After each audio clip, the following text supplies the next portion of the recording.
My name is Joan Galat. I'm going to show you an activity you can do based on my book, Solve This: Wild and Wacky Challenges for the Genius Engineer in You.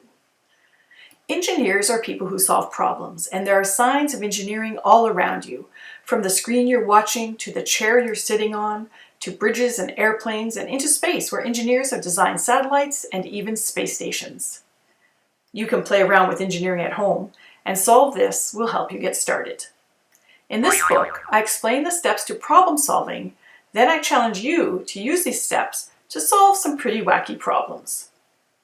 For example, suppose you had a friend for a sleepover and you wanted to stay up all night long. How could you use engineering to soundproof your bedroom? There are only a few rules. No power tools, and you can only use things you have at home, or around the house. So no shopping trips, no spending money. You can try a challenge on your own, but it's okay to partner up with a friend or other people for a challenge. Let me show you how I tackled a different challenge from the book. Solve this: wild and wacky challenges for the genius engineer in you. Sometimes you have a problem to solve and you can only solve it with what you have close at hand. And that's what this book is all about, is solving problems with what you have just around the house. So one of the challenges in the book is called Keep the Change. And your objective is to make a coin sorter. Here's the situation. Your family held a yard sale on the weekend and finally someone noticed how much you helped out. You get to keep the change, but there are conditions. You have to put 80% of it in your savings account, and it's got to be rolled up for the bank before it opens at 10 a.m. tomorrow. There's got to be a way of counting all of this cash that's more fun than sifting through quarters and dimes. How can you sort your coins quickly?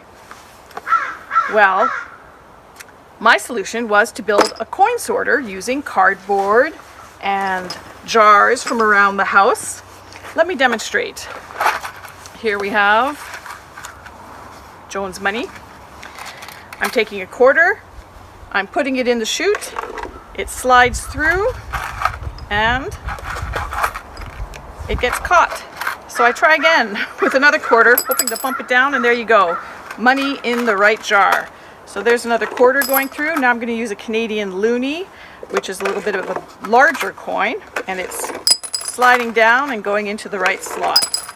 We've got nickels, we've got dimes, and it works really well to do one at a time.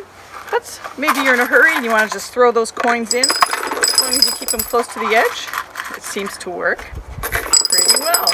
So I can sort my coins a lot faster than I would have otherwise.